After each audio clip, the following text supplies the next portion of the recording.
जय श्री कृष्ण। यदा भूत पृथक भाव मेकस्थमनुपश्यति तत एव च विस्तारम ब्रह्म संपद्यते तदा। अध्याय 13 श्लोक 30। व्याख्या। प्रकृति के दो रूप हैं, क्रिया और पदार्थ। क्रिया से संबंध विच्छेद करने के लिए 30वां श्लोक कहा। पदार्थ से संबंध विच्छेद करने के लिए यह 30वां श्लोक कहते हैं। यदा भूत पृथक भावम ब्रह्म संपद्यते तदा। जिस काल में साधक संपूर्ण प्राणियों के अलग अलग भावों को अर्थात त्रिलोकी में जितने जरायुज, अंडज, उद्भिज और स्वेदज प्राणी पैदा होते हैं, उन प्राणियों के स्थूल, सूक्ष्म और कारण शरीर को एक प्रकृति में ही स्थित देखता है, उस काल में वह ब्रह्म को प्राप्त हो जाता है। त्रिलोकी के स्थावर जंगम प्राणियों के शरीर, नाम, रूप, आकृति, मनोवृत्ति, गुण, विकार, उत्पत्ति, स्थिति, प्रलय आदि सब एक प्रकृति से ही उत्पन्न हैं। संपूर्ण प्राणियों के शरीर प्रकृति से ही उत्पन्न होते हैं, प्रकृति में ही स्थित रहते हैं और प्रकृति में ही लीन होते हैं। इस प्रकार देखने वाला ब्रह्म को प्राप्त हो जाता है, अर्थात प्रकृति से अतीत, स्वतः सिद्ध अपने स्वरूप परमात्मा तत्व को प्राप्त हो जाता है।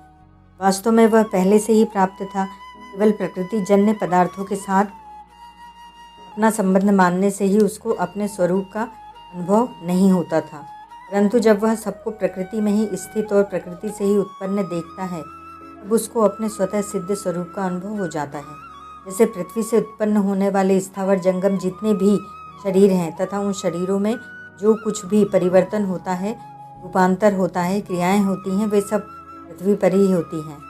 ऐसे ही प्रकृति से उत्पन्न होने वाले जितने गुण विकार हैं तथा उनमें जो कुछ परिवर्तन होता है, गड़बड़ होती है, वह सब की सब प्रकृति में ही होती है। तात्पर्य है कि जैसे पृथ्वी से पैदा होने वाले पदार्थ पृथ्वी में ही स्थित रहने से और पृथ्वी में लीन होने से पृथ्वी रूप ही हैं, ऐसे ही प्रकृति से पैदा होने वाला सब संसार प्रकृति में ही स्थित रहने से और प्रकृति में ही लीन होने से प्रकृति रूप ही हैं। इसी प्रकार स्थावर जंगम प्राणियों के रूप में जो चेतन तत्व है, वह निरंतर परमात्मा में ही स्थित रहता है। प्रकृति के संग से उसमें कितने ही विकार क्यों न दिखें, पर वह सदा असंग ही रहता है।